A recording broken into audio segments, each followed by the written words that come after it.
Assalamualaikum warahmatullahi wabarakatuh. Perkenalkan, nama saya Rizky Aprialdi. Saya dari kelas TPA dengan NIM 21010013. Nah, di sini saya akan mempresentasikan yang dimana ini tugas tek berdua yang tentang casing. Nah, yang pertama ada definisi casing. Nah, casing adalah pipa yang dimasukkan ke dalam sumur bor, di mana casing ini memiliki beberapa fungsi yang penting baik dalam pekerjaan pemboran drilling maupun dalam pekerjaan penyelesaian sumur.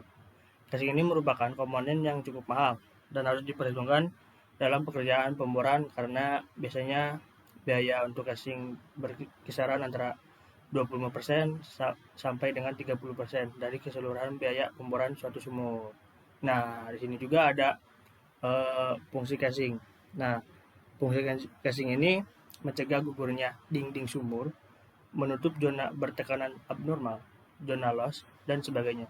Tujuan utama dari perencanaan casing adalah mendapatkan rangkaian casing yang cukup kuat untuk melindungi sumur baik selama pemboran maupun produksi dengan biaya yang murah. Nah, terus dilanjut dengan jenis-jenis casing. Ada konduktor casing. Nah, konduktor casing ini merupakan rangkaian casing yang pertama, konduktor casing atau konduktor pipa. Ini ditanamkan pada titik di mana suatu sumur akan dibor dengan cara menumbuk dengan menggunakan diesel hammer. Nah, kedalaman konduktor pipa ini berkisaran antara 10 feet sampai dengan 300 feet, tetapi tergantung dari kondisi lokasi yang akan dibor. Nah, di sini juga ada ukuran diameter konduktor pipa ini biasanya antara 16 inch sampai dengan 30 inch. Konduktor pipa ini harus mempunyai ukuran yang lebih besar agar casing berikutnya bisa masuk ke dalamnya. Nah, terus ada dilanjut ke surface casing. Nah, surface casing ini yang dimasukkan ke dalam sumur atau lubang bor melalui konduktor pipa kedalaman. Dari surface casing ini akan sangat bergantung dari kedalaman formasi yang tidak solid. Biasanya surface casing ini memiliki ukuran diameter antara 9,5/8 inch sampai dengan 20 inch karena temperatur, tekanan, dan fluida yang korosif cenderung meningkatkan sejalan dengan kedalaman lubang bor. Maka pemilihan jenis besi casing grade harus disesuaikan dengan kondisi sumur.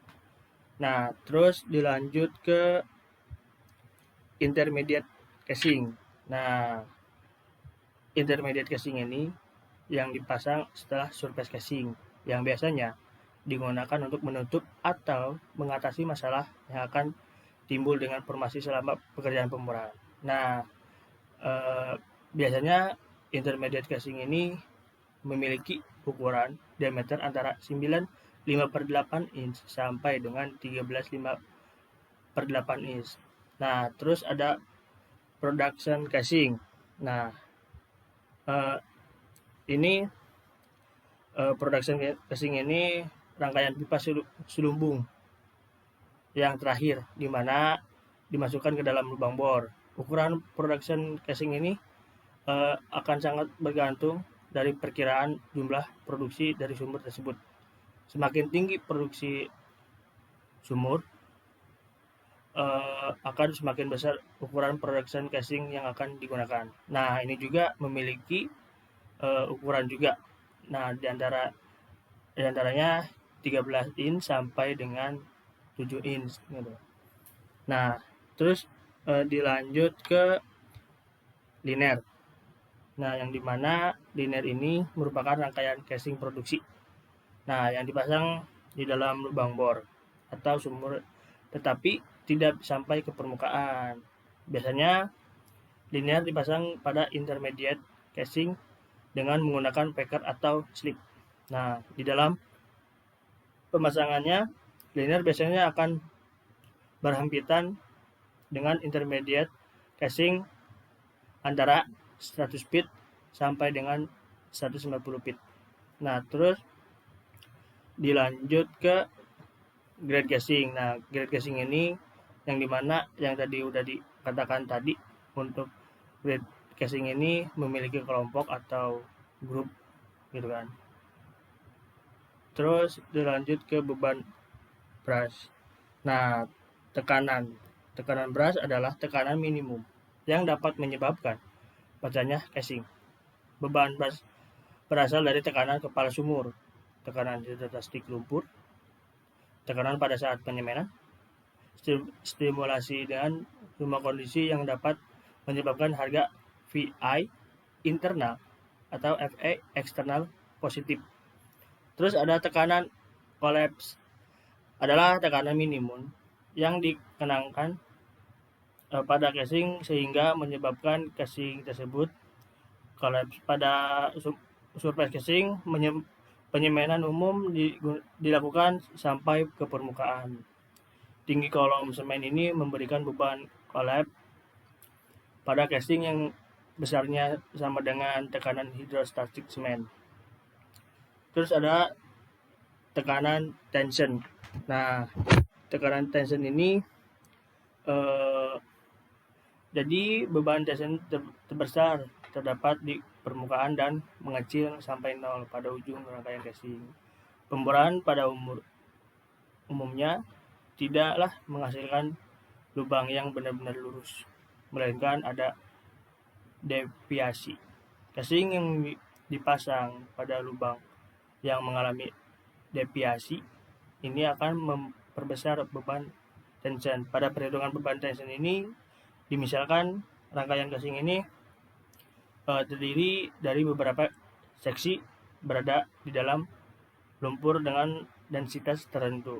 Maka pertama kali dilakukan perhitungan dengan buoyancy factor atau BF. Nah, terus ada sambungan casing. Nah, sambungan casing ini lead and coupling bentuk ulir seperti huruf V dengan jumlah ulir 8 sampai 10 per inch. Sambungan ini ada dua macam, yaitu long thread dan coupling LT dan C, dan short thread dan coupling ST dan LC, di mana tension strength LT dan C 30% lebih kuat daripada ST dan C. Nah, terus ada butter thread and coupling. Nah, bentuk ulir seperti trapezium dengan jumlah ulir 5 buah per inch. Rangkaian casing ini dengan tension load besar. Rangkaian casing ini yang panjang atau berdiameter besar sebaiknya memiliki casing jenis ini. Terus ada extreme line casing. Nah, yang dimana extreme line casing ini tipe sambungan yang ulirnya menyatu pada badan casing. Bentuk ulirnya trapezium atau segi empat. Sambungan jenis ini sangat tahap berhadapan kebocoran, yang diameter 5/8 sampai 110 3/4, mempunyai 5 ulir per inch, dan berdiameter memiliki 7 ke bawah mempunyai 6 ulir per inch. Nah, mungkin itu saja presentasi dari saya. Kurang lebihnya mohon maaf. Wassalamualaikum warahmatullahi wabarakatuh.